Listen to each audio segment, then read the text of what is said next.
Hello students. तो आज हम आपके लिए एक ऐसी सीरीज लेके आए जो आपकी बोर्ड एग्जाम्स के लिए बहुत ज्यादा इंपॉर्टेंट है। खासकर अभी 12th जो बायोलॉजी वाले स्टूडेंट्स हैं उनके साथ एक प्रॉब्लम आती है कि हमारे पेपर में 42 मार्क्स के जो है वो थ्योरी क्वेश्चंस आते हैं और कहीं ना कहीं 28 मार्क्स के जो है वो ऑब्जेक्टिव क्वेश्चन आते हैं। तो हम एक ऐसी सीरीज चला रहे हैं जिससे हम कंप्लीट जो ऑब्जेक्टिव्स हैं उनको एमसीक्यू फॉर्मेट में आपको यहाँ पे सॉल्व करवाएंगे और मोस्ट प्रोबेबली जितने क्वेश्चन बनते हैं आपके एग्जाम्स में वो सारे हम कवर करेंगे। तो आप लोग इस सीरीज से जुड़े रहिएगा। ये इस सीरीज की सबसे पहली वीडियो है जिसमें हमारा सबसे पहला जो चैप्टर है वो है sexual reproduction in flowering plants. सबसे पहला चैप्टर 12th बायोलॉजी का हमारे पास है sexual reproduction in flowering plants. तो उसके जो क्वेश्चन है हमारे पास कुल टोटल देखें तो 70 क्वेश्चन हमारे पास है। इन 70 क्वेश्चन में हमें ये देखना है कि कितने क्वेश्चंस आपको चेक करना रहेगा कि कितने क्वेश्चंस जो है वो आपसे आते हैं। और ये जो पीपीटी है इसका हम टेलीग्राम चैनल पे आपको जो है इसके नोट्स जो है वो प्रोवाइड कर देंगे। तो चलिए स्टार्ट करते हैं बिना देर किए।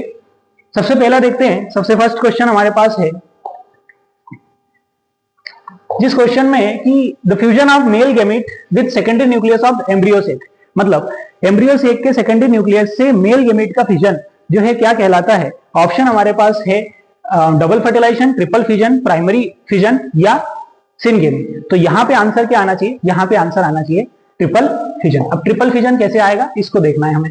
तो हम यहाँ देखते हैं कि हमारे पास एक ओव्यूल होता है और ओव्यूल के अंदर हम देखते हैं एम्ब्रियो सेक होता है। उस एम्ब्रियो सेक के अंदर एग सेल होगी, साथ में हमारे पास सेंटर में दो पोलर न्यूक्लियाई होंगे। यहां लिखा हुआ क्या है कि मेल गैमेट, यहां पे लिखा हुआ है कि the mail gamete with secondary nucleus, कौन से पोलर न्यूक्लियाई के साथ मेल गैमेट का फिजन होता है जिससे ट्रिप्लॉइड एंडोस्पर्म बनता है, एंडोस्पर्म बनता है। तो क्योंकि ये तीन गैमेट का फिजन है इसलिए इसको हम ट्रिपल फिजन कहते हैं, ट्रिपल फ्यूजन कहते हैं।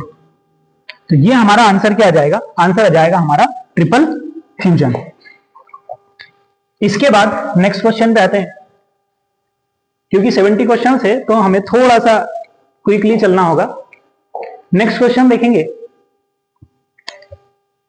Development of plant without fusion of gamete. इस क्वेश्चन में देखें तो हम कह रहे हैं कि development of plant without fusion of gamete. Normally क्या होता है, नॉर्मली सेक्सुअल रिप्रोडक्शन की प्रोसेस में मेल और फीमेल गैमेट के फ्यूजन से बनता है जाइगोट, और वो जाइगोट जो है एम्ब्रियो बनाता है और वो एम्ब्रियो आगे चल के क्या बना लेता है, सीड बना लेता है, सीड बना लेता है। ये नॉर्मल प्रोसेस है। लेकिन कुछ प्लांट्स में ये केस हो सकता है कि विदाउट गैमेट फ्यूजन के अगर आपका जो प्लांट का डेवलपमेंट होता है बिना गैमेट फ्यूजन के, तो ऐसे डेवलपमेंट को क्या कह सकते हैं, तो ऐसे डेवलपमेंट को एपोमिक्सिस कहते हैं। डायरेक्ट आपके एनसीईआरटी में एपोमिक्सिस टर्म जो है वो डायरेक्ट एनसीईआरटी में मेंशन की हुई है आपकी। ठीक है, नेक्स्ट देखें।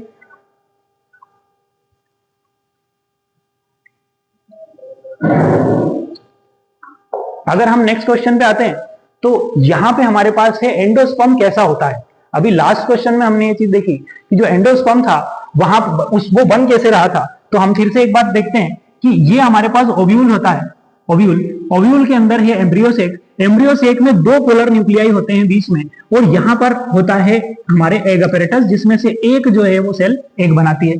तो क्या यहां पे क्या हो रहा है कि जो मेल गैमेट आ रहे हैं पोलन ट्यूब से, ये मेल गैमेट एम्ब्रियो सेक के अंदर एंटर करेंगे तो एक तो फर्टिलाइज करेगा एग को और दूसरा जो फर्टिलाइज करेगा वो पोलर न्यूक्लियाई को करेगा। तो क्योंकि पोलर न्यूक्लियाई पहले ही N+M थे, दो पोलर न्यूक्लियाई पहले ही थे, प्लस एक मेल गैमेट आया, तो एंडोस्पर्म कैसा बन गया, ये 3N स्ट्रक्चर हो जाता है, ट्रिप्लॉइड स्ट्रक्चर हो जाता है।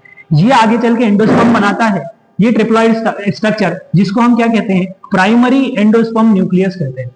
तो ये जो प्राइमरी एंडोस्पर्म न्यूक्लियस है ये ही आगे चल के क्या बना लेता है, एंडोस्पर्म बना लेता है। और एंडोस्पर्म क्या काम में आएगा, तो एंडोस्पर्म इस एम्ब्रियो को, कौन सा, ये जो एग सेल से मेल गैमेट फ्यूज हुआ है जिससे जो एम्ब्रियो बना है उसको न्यूट्रिएंट देने का काम करेगा।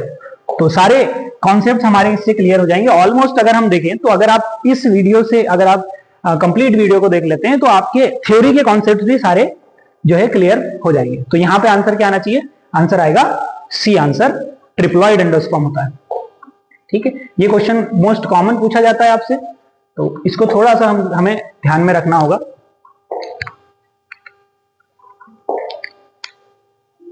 अगली स्लाइड की तरफ चलते हैं।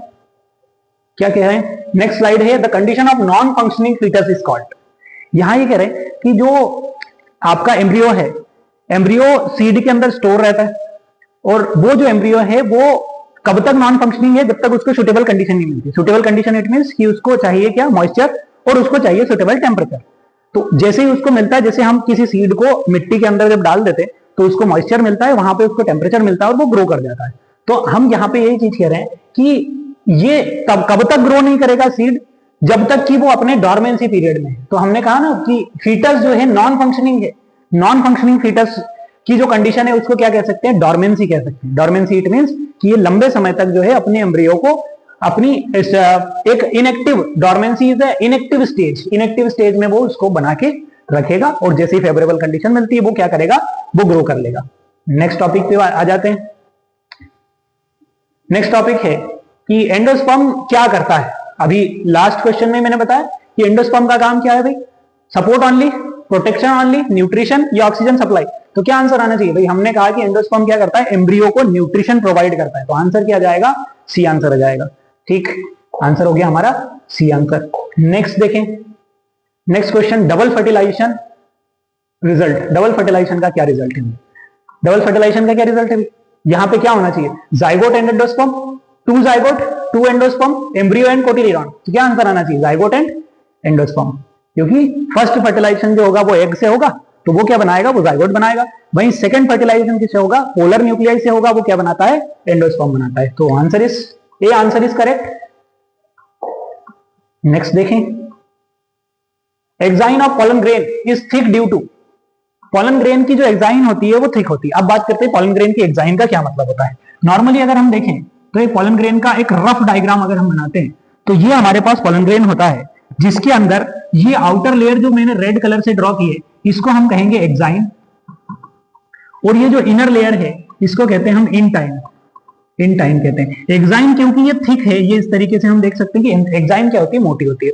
अब एक्साइन जो मोटी होती है उसकी वजह है इसके अंदर पाया जाता है स्पोरोपोलेनिन, स्पोरोपोलेनिन, एक्साइन के अंदर स्पोरोपोलेनिन पाया जाता है, जिसकी वजह से एक्साइन क्या होती है, मोटी होती है।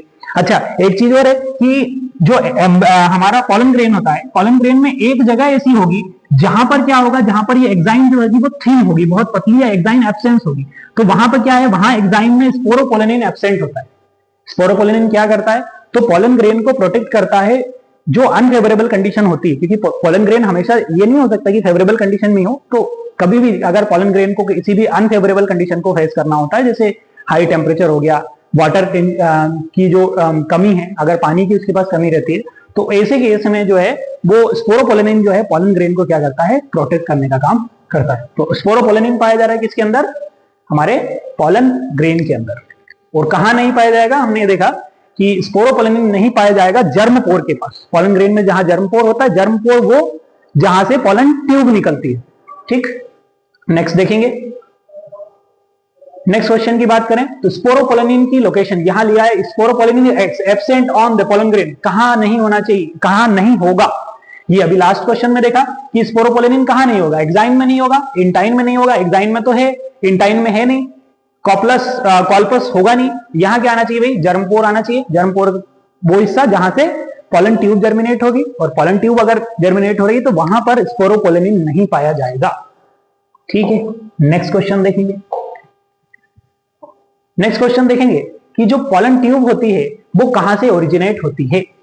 अब ये अभी लास्ट क्वेश्चन में मैंने बताया पॉलन ट्यूब कहां से ओरिजिनेट हो रही, जर्मपोर से ओरिजिनेट हो रही। ठीक, इसमें बहुत ज्यादा समझने की जरूरत नहीं है हमें। नेक्स्ट क्वेश्चन देखें, एम्ब्रियो सेक का स्ट्रक्चर कैसा होता है भाई, एम्ब्रियो सेक का स्ट्रक्चर कैसा होता है, the typical embryo sake of angiosperm. Angiosperm का एम्ब्रियो सेक जो होगा वो किस तरीके का होगा, इसको हम देखेंगे। तो यहां जरा एक बार हम बना के देख लेते हैं। हमने देखा कि जो ओव्यूल होता है उसके अंदर एम्ब्रियो सेक है ये। इस एम्ब्रियो सेक में अगर हम सेल्स देखें कि कौन कौन सी सेल्स होगी, तो हम यहां पे देखते हैं कि एक सेल है जो बनाती है एग। ठीक है, उसके बाद ये सेल इनिशियली ये सारी सेल एक जैसी होगी, जिनको सबको हम एग अपैरेटस कहेंगे। 3 सेल होगी, 3 एग अपैरेटस हो गई। 2 जो है बीचों बीच में पोलर न्यूक्लियाई है हमारे पास, पोलर न्यूक्लियाई है। और ऊपर जो 3 है उन्हें हम एंटीपोडल्स कहते हैं। ऊपर जो 3 है इन्हें हम क्या कह रहे हैं, इन्हें हम एंटीपोडल्स कह रहे हैं। तो अगर हम टोटली स्ट्रक्चर देखें तो हमारे पास टोटल न्यूक्लियस कितने हैं, तो 1 2 3 4 5 6 7 8। तो हम यहां क्या लिख देंगे कि जो न्यूक्लियस है वो हमारे पास है टोटल 8।